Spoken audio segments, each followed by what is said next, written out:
Welcome to TWIRx. Can you believe it? It's TWIRx already? January 23rd, 2026. Back to TWIRx.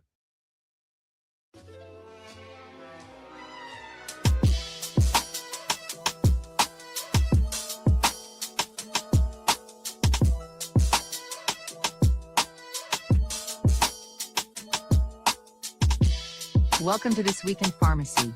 TWIRx is the #1 weekly talk show about the profession of pharmacy. And now, here's our host and founder of the Pharmacy Podcast Network, Todd Uri. Hey, welcome to This Week in Pharmacy. I am your host, Todd Uri, from the Pharmacy Podcast Network. I hope you're having a great week. It is Snowmageddon in these United States, and especially over here in Pittsburgh, Pennsylvania, we are getting ready for a whole lot of snow. I remember 93, we had 27 inches in like not even 4 to 6 hours. And then we ended up having about 36 inches, which was crazy. But this won't be at that level, but it's going to be fun. I like driving my ATV and plowing the driveway, just getting things done. What a great week. I am coming off of a high from the Pharmacy 50 Awards. If you didn't get a chance to listen to that episode, it will be coming out as a special series so you can hear from those in our pharmacy profession who are really making a huge difference in pharmacy care and the innovation of pharmacists in different sectors of pharmacy, and just excited to share the leaders that you voted for. And I really appreciate everybody that voted. We had so many people involved, and it was a big deal for me. It was the fourth time, it was the fourth annual, and how much growth we experienced. It was absolutely crazy. And thank you so much for being a part of it. Hey, we are so excited today because we're going to dive into a whole bunch of different news segments. Obviously, TWIRx news. Kris Rhea is coming on from Pharmacy Marketplace. I can't wait to talk with Kris. We definitely want to talk with you about what's going on in the profession. But before I get into that, I do want our listeners to know what happened this week in pharmacy in the realm of podcasting. And I'm going to be talking a little bit about podcasting. And I'm sure you saw me talking about Pod One and Listener.com, and we're gonna review that too. But what I want to start out with, and when you're driving in your car and you're walking or whatever, is how are you using podcasting? Because there's so much ability for you to use it not only as an education and as a news source, and which ones you should be searching for and tapping into, but getting on shows and representing what's happening in pharmacy and how pharmacists and pharmacy operators and technologists and people in AI are leveraging the same thing happening in different sectors of healthcare, but how pharmacy is leading. Today, we are going to be talking about the impact of data and total podcast listenership engagement and how important that is. But first of all, Framework Focus released cybersecurity in long-term care pharmacy and how important cybersecurity is. And it's really interesting conversation with the expertise that came from that interview with both Scott Beatty, CEO of SoftWriters. That's the largest client base driven by long-term care pharmacy operators platform, Framework LTC, and how Chris Callahan of Echelon Risk and Cyber dives into that conversation. You don't want to miss that one. It's really interesting. It'll open your mind up to the realm of how non-secure the internet can be, and it's a scary place out there, like hackers and all that stuff. Hey, Geriatric Pharmacist Focus with Tamara Rugels. They dive into new diabetes care ideas and standards for older adults and your seniors. If you're in senior care, if you touch long-term care, you're definitely going to want to listen into Tamara and special guest Dr. Diana Isaacs, who's a is a returning guest on the Pharmacy Podcast Network. So excited to have her back. Then Dr. Beskov dives into the latest episode of the Holistic Pharmacy Podcast, reducing inflammation with science-backed natural solutions. You're going to want to listen to this. With the rise of inflammation, hypertension, you're going to want to listen into that conversation. Extremely interesting. And then finally, the Executive Dose talked with political leader in Western Pennsylvania, Representative Clarity Grimm Krupa. Hey, let's get into TWIRx news. I'm excited to just realize that the Pharmacy 50 never really had much of an international presence. We did have Katrina Azur, who just released a brand new book. You got to reach out to Katrina and engage with her, and then Anisha Patel and her pharmacist diaries and where they were going. We are now seeing a huge expansion into the global connections of leaders and innovators in pharmacy. I'm so excited. We had, I think, 5 or 6 international Pharmacy 50 most influential. And I can't wait to get them on TWIRx and talk to you and have them talk to you, our audience, which is about 90% of our audience is coming out of the United States. So it's time to go big, time to go global, much more so. This article came from The Pharmacist. You can find it, thepharmacist.co UK, thepharmacist.co UK, and that's out of London. The title is Pharmacy Leadership Board Issues Call for Unity in Open Letter. An interesting article where the Primary Care Pharmacy Association and the UK Clinical Pharmacy Association will be publishing plans for an ambitious new approach to leadership as the Royal Pharmaceutical Society becomes a Royal College in April of this year, and how integrated this can become between sectors of pharmacy, hospital system, clinical research, clinical trials, community pharmacy, and it will include even pharmacy technicians across the UK, pharmacy teams in Northern Ireland, members of specialist professionals groups, and students and trainees. And I'm looking back to us here in the United States. Are we working more seamlessly than ever? Are we pulling down the walls between specialty and community and long-term care? I see a lot of even feuding behind the scenes, and most of the time it's tied to PBMs and how they're perverting the relationships and the differences of the sectors of pharmacy, but then how we work together. But in the show notes, take a look at this and read this article. Very interesting. Up next, from Specialty Pharmacy Continuum, the NCPA expands the pharmacy closure mapping tool. You can go to the interactive mapping tool and dig into where pharmacy deserts are increasing based on the closure of independent community pharmacies. And the tool defines pharmacy shortages areas based on travel distance to the nearest pharmacy. More than 2 miles in suburban areas, more than 1 mile in urban areas, and more than half a mile in low-income neighborhoods with low vehicle ownership. This is eye-opening, and it should also be an opportunity for independent community pharmacies and small chain pharmacies to start pinpointing where they could expand business and coverage, and seeing if there's an opportunity out there if you are in a position to do so and expand those cash-based systems. But this is an important tool. Take a look at it. Thanks for covering this Specialty Pharmacy Continuum. Hey, everybody knows, if you aren't living under a rock, hopefully you're under a blanket, that we are going to be plunging into some very cold temperatures. Here in Pittsburgh, it's definitely going to be negative. In from CBS News, it says Pittsburgh area pharmacist will says to refill prescriptions ahead of the major winter snowstorm.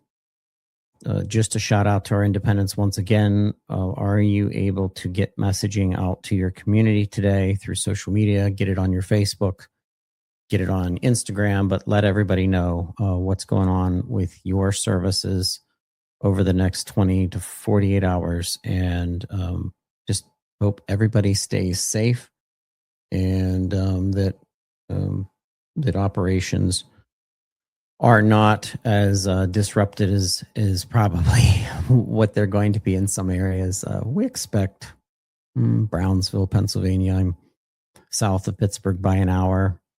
I'm sure that we'll probably get between 5 and 7 inches. It won't really be that big of a deal, but it's going to impede delivery, obviously, and people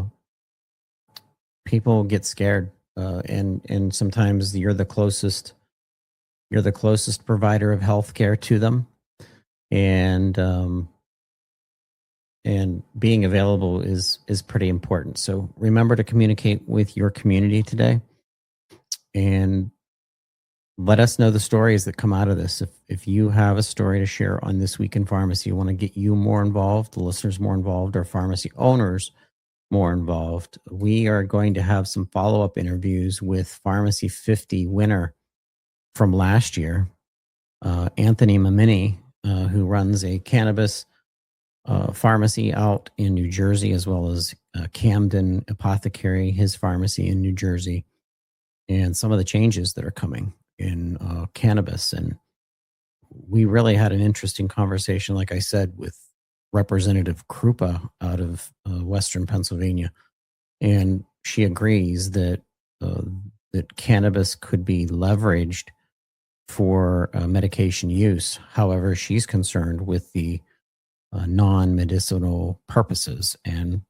how that may or may not impede functionality of who we are as a culture. But there's so many sides to it. I love hearing from pharmacists on this. If you want to talk about medical cannabis and therapies, the topicals, compounding, please reach out to me. I'd love to have you on the show and let's talk about it. All right. I mentioned this. This is interesting. We are big into metrics here at the Pharmacy Podcast and the importance of understanding where our listeners are coming from. If you're engaging the Pharmacy Podcast and our client content, or really any of our content, and where are you getting this? Are you getting it from social media? Are you engaging on LinkedIn? Are you just going to your podcast feed and looking for a keyword as to what subjects you're looking for? And how easy is it to access information in podcast form for you that could be clinical, or could be a discussion of something that you really want to dive into? You just listen to something on a blood disorder, and you want to know, is this trustworthy information? Who's it coming from? Who's talking about it? I talked about this on LinkedIn. If you're on my LinkedIn, or you're on the Pharmacy Podcast Network's LinkedIn, please follow us and read up on some of the things we're hitting. But Podcast One, who is a podcast network giant, partners with listener.com. And PPN has been using listener.com for about 3 to 4 months now. And this really completes the analytics that we need as a podcast network, and should give you also trust in podcasts that are being measured by Listener, because they really take in total encompass of content in different forms and being delivered in different ways, not only through podcast feeds and where you're linking up, but it's really a super interesting story and metrics around how our pharmacists have a huge opportunity to build content that impacts public health. And I do want you to think more about this. So I want you to think, are you publishing journal articles? Are you in pre-stage of publishing something? Have you published something and it's just not getting enough traction? Are you working on VC, getting any venture capital and funding for your small startup business? How do you leverage what 147 million Americans are listening to, which is the media of podcasting? And that's the macro thought of it. But what about the micro? What about your community? Are you in a position where your pharmacy, whether that be your chain pharmacy or your grocery store pharmacy or your standalone independent, people like Ken Ty out of 986, for example, they definitely have talked about podcasting, and they should do it because they have a collective audience, which is their customer base, to deliver non-bullshit information about healthcare to their clients, and start talking about contraception, start talking about HIV care, talk about cancer, talk about pediatric needs, and begin giving your community the trusted information that they desperately want and they look for. And now it's coming from their hometown pharmacist that they trust. And you start to weave in other things in those podcast discussions that center the listeners into content that's, once again, it's trustworthy, it's entertaining. Pharmacy Podcast Network wants to partner with you. If you're listening right now, you want to build a podcast for your regional pharmacy, your independent pharmacy, your pharmacy community, your pharmacy association, even for the state associations.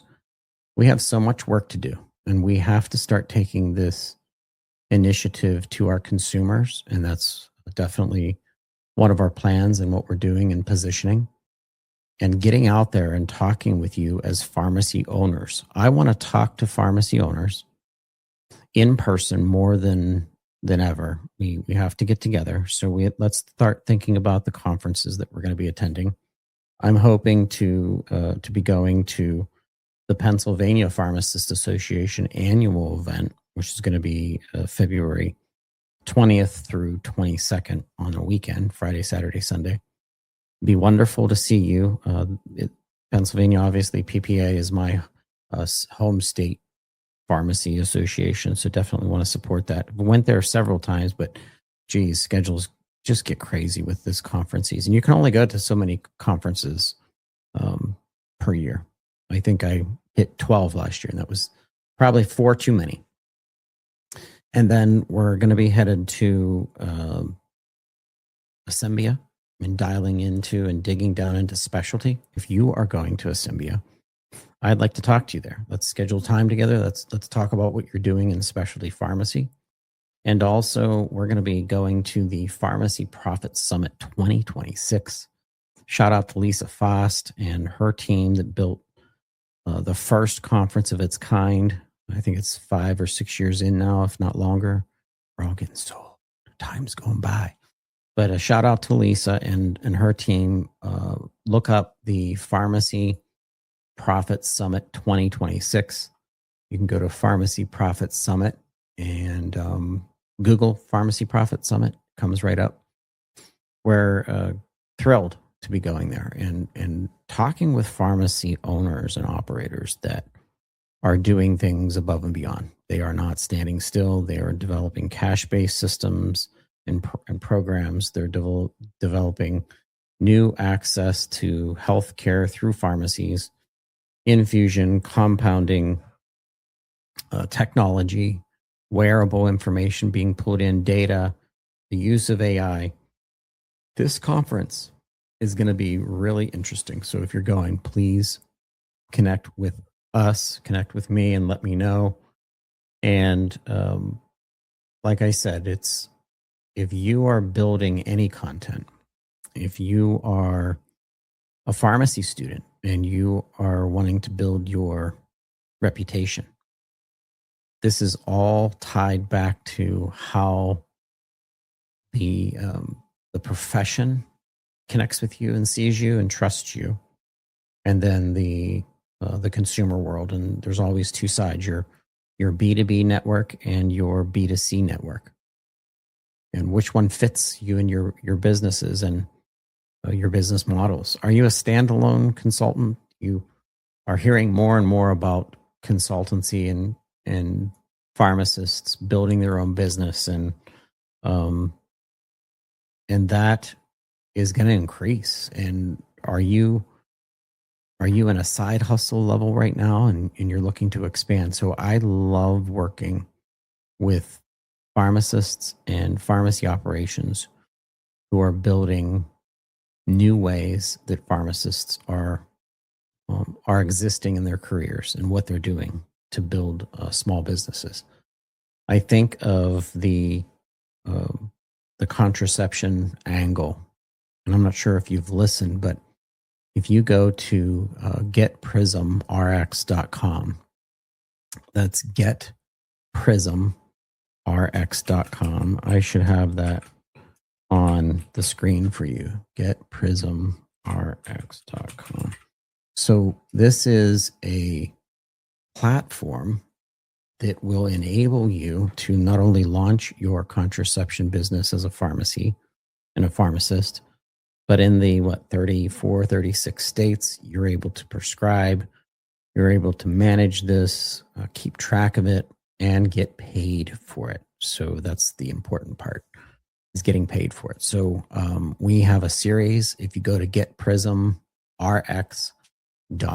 go to their About section, and you'll see a multiple part series, 3-part series from them about their model and how pharmacies, both in the chain space, both in the outpatient health system space, and most importantly, in the independent community pharmacy space, that you can build a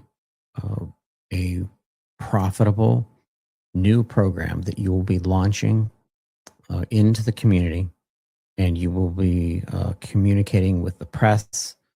You'll be developing some web-based content. An extension of your website should be all about your contraception system and business, your offerings. You could do a scheduler that people have only a certain amount of time to schedule their contraception visits with you. We can start using tools like Calendly. I can't say that. I love Calendly. I think it's $10 a month.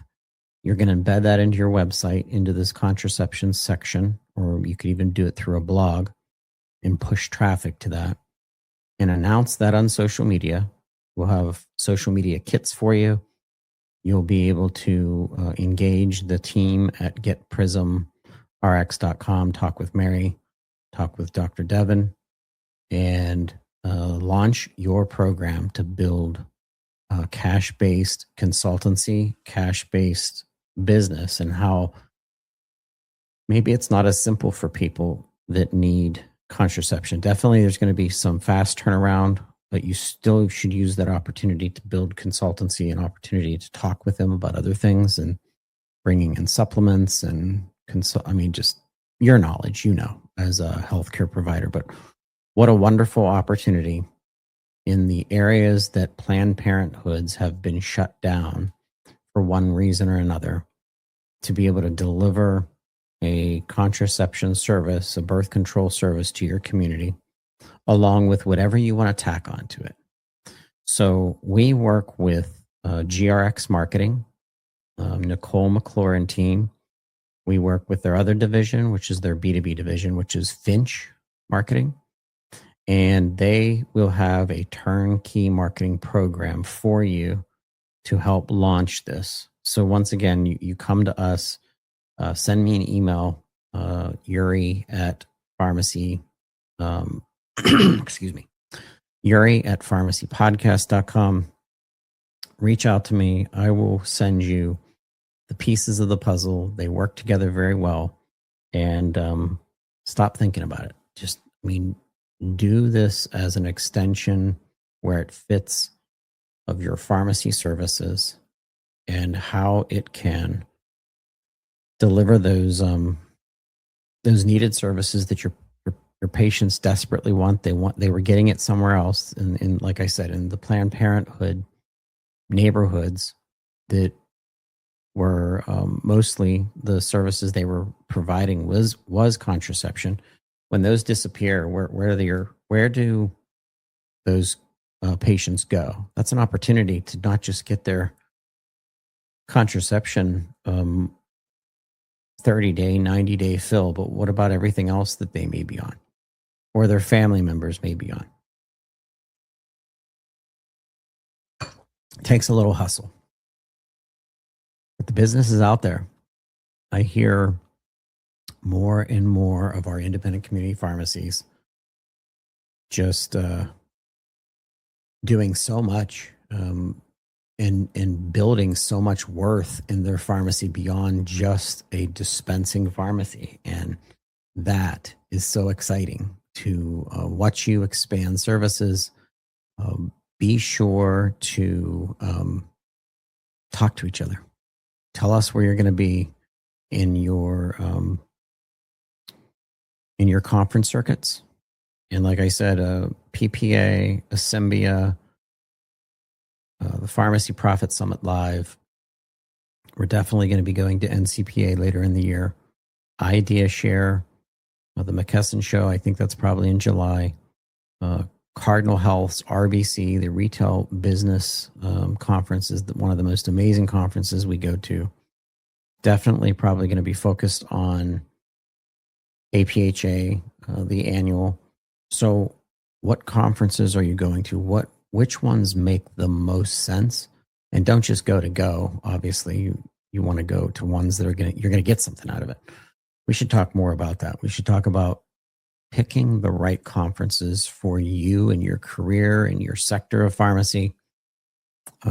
Hey, a shout out to Independent Pharmacy Cooperative. Thank you so much for your sponsorship of the Pharmacy 50 Awards event and for sponsoring today's episode. Quick message from IPC, and we'll be right back.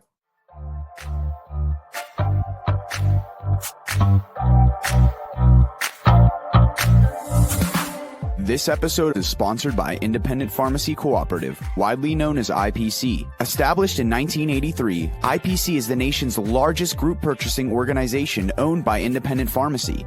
With a mission of maximizing the success of community pharmacists, IPC works to provide members with access to effective programs and services designed to enhance profitability for independent pharmacy. Read more about our mission by checking out our website at ipcrx.com. That's ipcrx.com.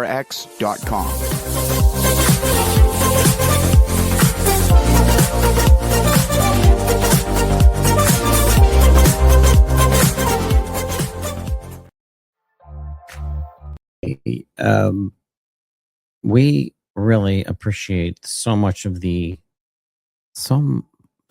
value of. Think about the relationships that you have in your business and the physicians you work with at the hospital, the nurse practitioners that you have on the phone that you talk with, the vendors, your partnerships that are critical that you work with.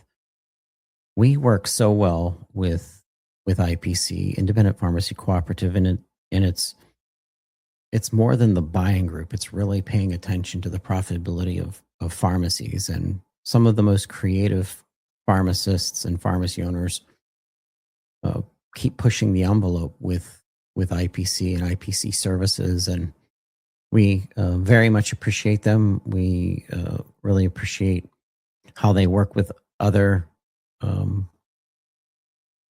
clients that we have. Ural Pharma, for example, works with IPC, and having that cross-reference, having that ability to talk about issues and how are you working with a generics wholesaler? How are you working with a secondary wholesaler? And where's the strategy and price savings, especially with the volatility of the market right now and what we're still going through? We always look for good information to share on This Week in Pharmacy, but also in the world of LinkedIn. And like I was talking about social media earlier, engage with us our hosts, as well as our clients, as well as ourself and myself and my internal team. If there is an issue, if there is something that is impeding preventing you from being the best pharmacist that you could be or the best pharmacy operations, I want to talk about it. I want to talk about how to help each other remove barriers, how we can leverage artificial intelligence, who's learning to do it the right way. I was excited to see the article that came out in Dispense Times. Not sure if you subscribe to Dispense Times, but check them out at dispensetimes.com. Their latest issue is out. It's their January-February 2026 issue. And the author of this article that I want to reference, it's on page 45, is by Kris, and he that's titled "How Tech Rewired Pharmacy from the first computer script to the AI era." And I think he even references the timing of like right around 1983. And there was like this first wave of digital, instead of it being on your typewriter. And I know you youngin' kids that are listening right now, you don't know we had a typewriter, but literally think of how crazy pharmacy was back then when it was handwritten and it was like typewriter. And now we're light years. Please go get me a pharmacy owner in 1983. I think of the Zillner family up in Diamond Pharmacy. Not picking on you, Mark. It's not Mark. Mark is the son. He's still young, but his dad that passed away. He imagine what he went through in the beginnings of how pharmacy and where the changes were. And if you could take him at that level from 1983 and bring him here and show him how artificial intelligence is now part of it, working with technology, and the robots are coming. But I want to welcome to the show the author of this really cool article, really opened my mind up, Mr. Kris Rhea. How are you? Hey, Todd, I'm doing well. I'm excited to be here. I'm excited to have you.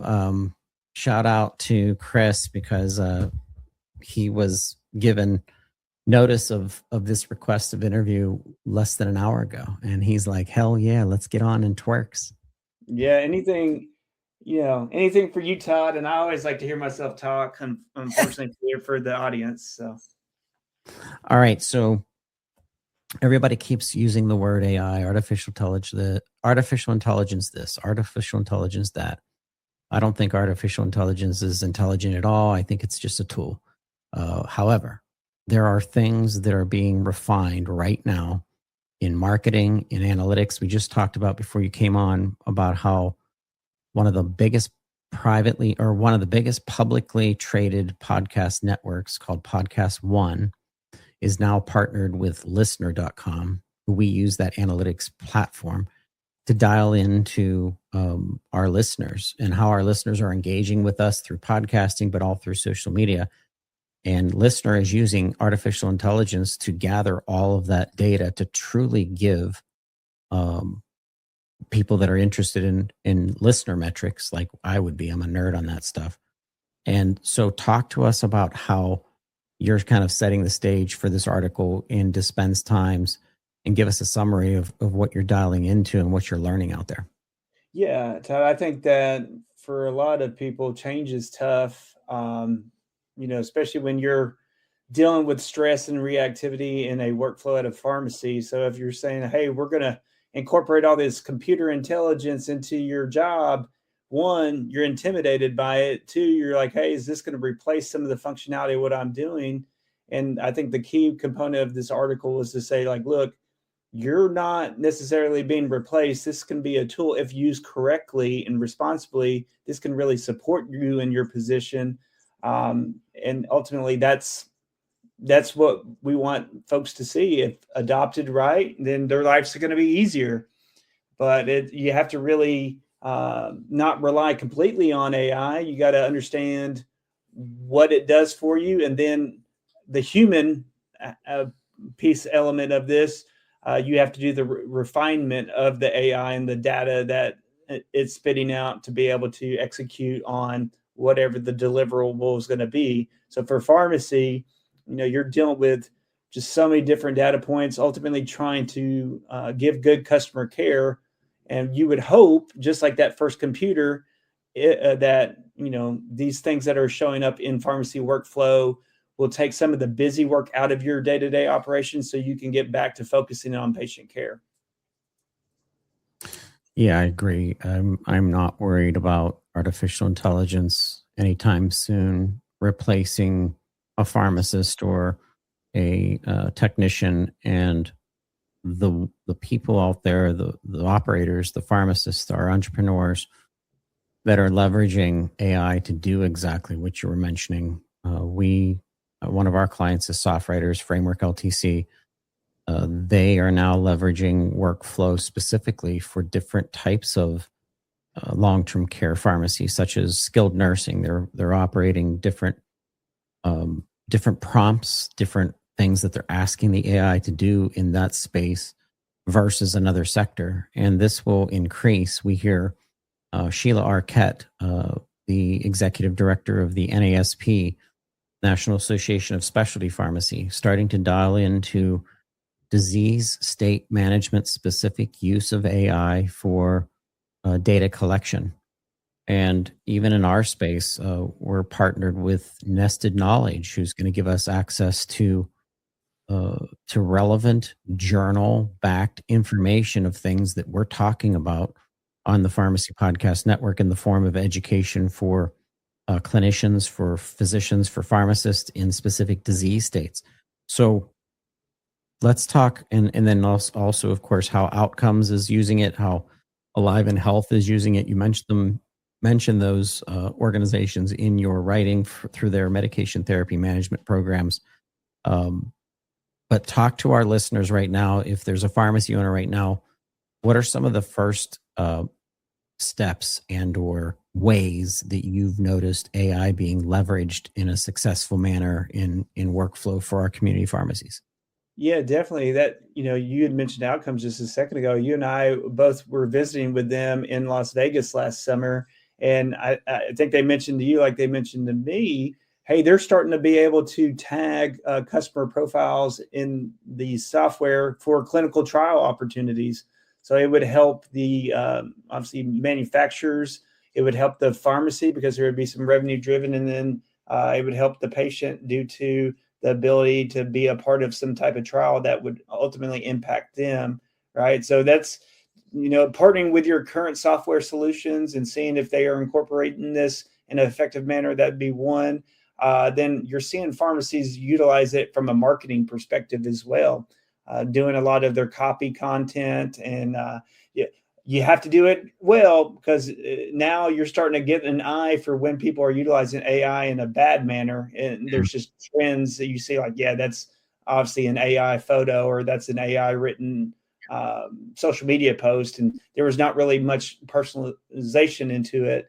So you have to be aware of that, but it will cut down on the time that you're spending with your marketing optimization. It will cut down on the time you're spending doing a lot of manual, arduous task in finding things within your software and workflow. A good thing would be incorporating nutrition depletion front end solutions for customer profiles, and AI could definitely trigger some recommendations on how to make the suggestions to patients and how to tag patients in your workflow to do that with. So it's just ultimately going to be a good economic driver for the pharmacy and a good standard of patient care for your customers. So kind of turn this inward for me for a second. What way is artificial intelligence impacting the realm of inventory management? And it's amazing to watch your career, Kris, coming through a wholesale giant and spending a lot of time with pharmacy owners between how McKesson was being leveraged in their inventory needs. And it's almost like the boot camp of inventory understanding and pharmacy business understanding. And now all of a sudden you're part of another organization that's becoming more and more pinpointed to the pains that pharmacy owners are experiencing in the realm of accessing medications, drug shortages, deviating quick buys, and being able to stay in compliance. And so talk to us, how is artificial intelligence playing a role in your new role? It's not really that new anymore, but you've been with Pharmacy Marketplace for how long now? Is it over a year, right? Yeah, it's a year, but we've been working on this concept for about 7 years, Todd. Yeah. So, really what happened was going to these pharmacies and understanding the frustration of, man, my life would be so much easier if I just could buy and sell drugs in a simple manner, that were like other businesses where it was just A plus B equals C. And then that would allow me just to be a regular small business owner and take good care of my customers. And just years of conversations around, man, this is frustrating. This is frustrating. And the fact is, Todd, that because there's so much money in drug supply chain and pharma, each of the stakeholders have added layer upon layer of complexity on how the sausage is made from an economic standpoint, that it has overly complicated this process. And what's happened is, with all these back-end rebates on the manufacturer and the wholesale side, and the PBMs, how they design their spreads, and everybody understands that that's convoluted. Who has ultimately been negatively impacted by all this has been community pharmacists and the patients that they serve. Community pharmacists are having to focus on a lot of manually intensive tasks that don't do anything for patients. It's not that they are getting to spend more time talking to Ms. Jones about her sugar pill or her heart medicine or, identifying problems. They are looking at back end things and having to manage drug sourcing and having to manage reimbursement situations that are just really, honestly, not manageable. So what we've done is we've used AI at Pharmacy Marketplace to do over 200,000 calculations at any given time in comparisons of these drugs, and show the pharmacy the best pathway forward to further gross profit. And then ultimately also on the back end, in terms of the reimbursement, using AI to identify the correct appealable commercial claims based on their state laws, PBM law, reform law. And that is just the core of their business, buying and selling drugs. And I've gotten so passionate about every aspect of clinical pharmacy and what pharmacies can do with their scope of practice now. But what I see after talking to them for years and years, hey, Kris, I am so stressed right now. I'm so burnt out on this core of my business, buying and selling drugs. I don't have the time and bandwidth to do the cool things that I'm capable of doing. So we said, let's address those core issues so now they can free up their time and energy and staff to do the things that make community health a better operation. Hey, Kris, do you have 5 more minutes for us? Yep, definitely. All right. Hey, we're going to take a quick break. It's tax season. You know what that means. That means get your crap together, get ready. You got to March 15th, right? Hey, we'll be right back. Feeling lost with the complexities of pharmacy accounting? In pharmacy today, there's so many different, variables and issues that impact the pharmacy books, records, accounting, the profitability of the store, so forth. There's different components of pharmacy that have its own nuances from an accounting standpoint. And so it's tricky. There's no doubt about it. Ready to take your pharmacy to the next level but don't know where to start? Sykes & Company is here to help. Introducing the RX Assessment. With the RX Assessment, the pharmacy CPAs and advisors at Sykes will do a deep dive into your accounting and tax situation and give you the action steps you need to take your pharmacy to the next level. If you're interested in, working with a team who understands the industry and how the accounting and tax should really be in a pharmacy, this is your chance to get a under the hood check of what's going on and getting the feedback of any issues or concerns or, again, things we think you're doing really well with. Get the financial checkup your pharmacy needs and head over to Sykes-CPA.com or call 252-482-7644.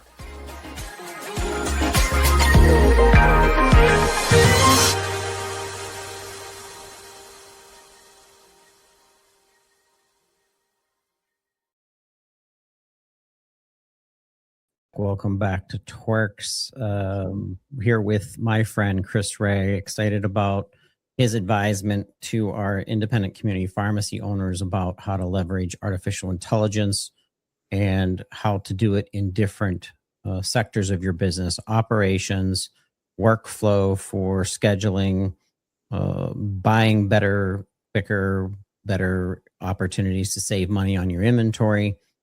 Kris, we want to align with Pharmacy Marketplace and you and get some sandbox discussions going. Shout out to our listeners right now. Where are you going to be in the realm of the conference season coming up this year?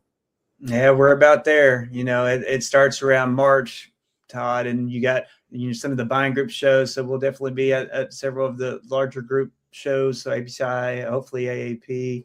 We'll be at NCPA, and then the wholesale shows this summer.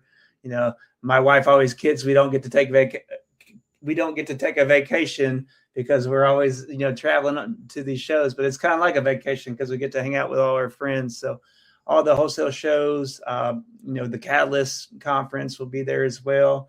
And I really, there's just so much change going on in the industry.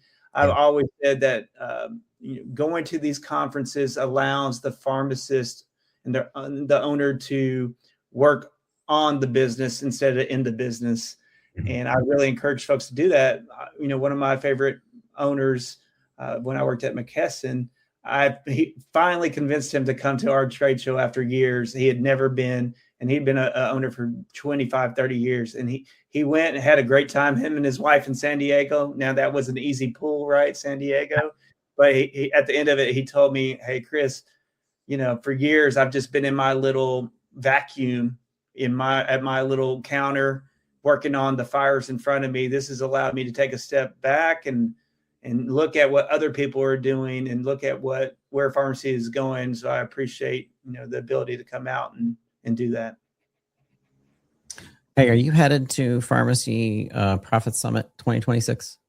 No, I'm not. I love what Lisa's doing. And I think I participate some with BioLite. It's a great show. I definitely encourage folks to support both Lisa and Nicolette if they can at their shows. Oh, yeah. What they do a little bit different with Pharmacy Profit Summit and Atrium is, it's not just your vanilla CE, have some booths, have some lunch. They do a lot more about, integrating the solution that's best suited for that pharmacist and that owner. So really it is impactful.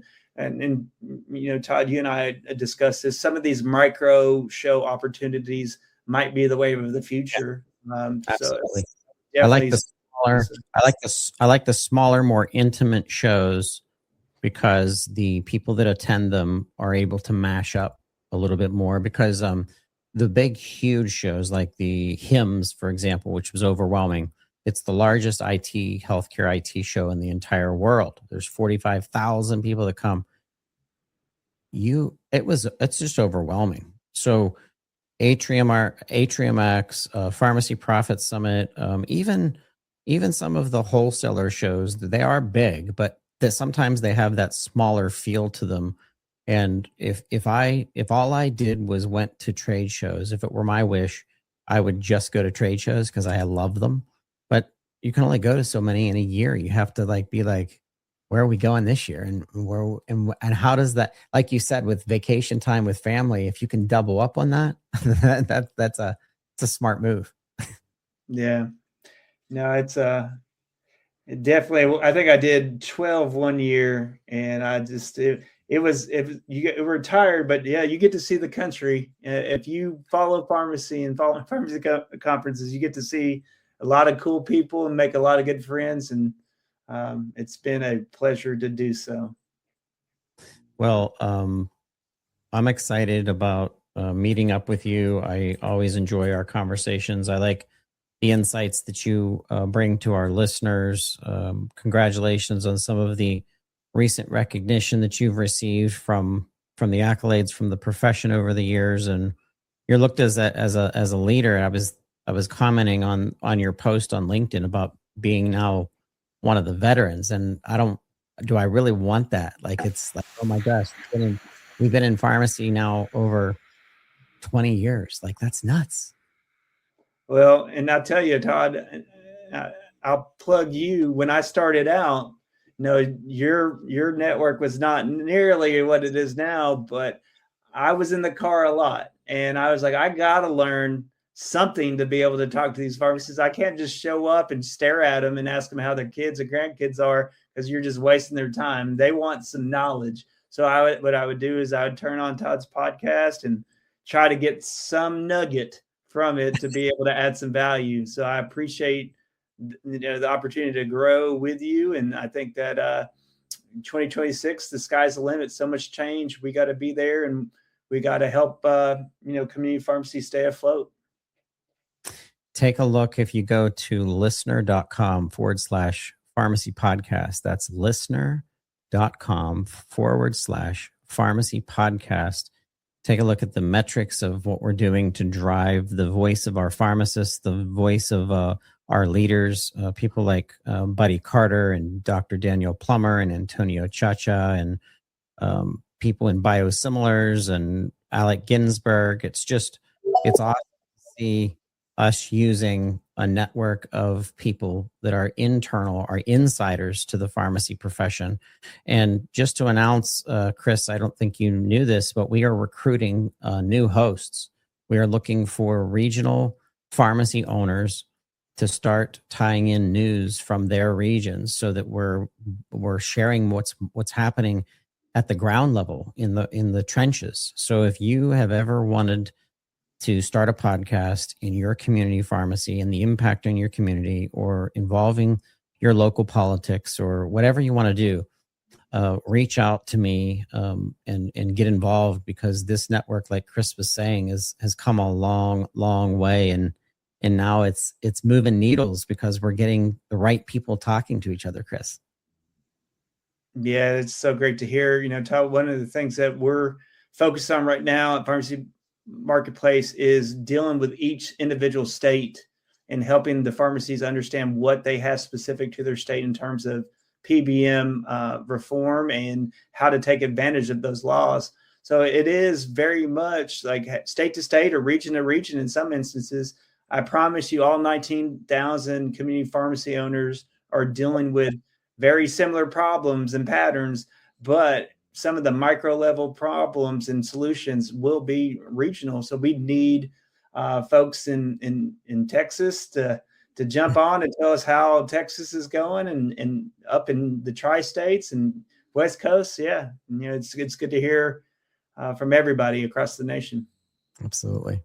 All right, Kris, appreciate you jumping on TWIRx this week. This won't be the last TWIRx that you hear from Kris. He'll be back. Yeah.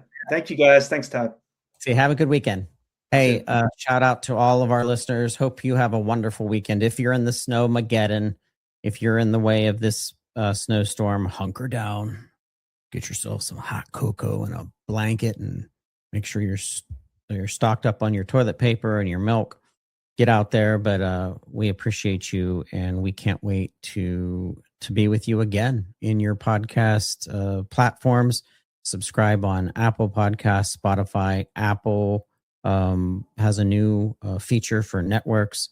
Podcasts are changing communications. So get involved. Think about reaching out to us, work with us. But thank you so much for listening to TWIRx.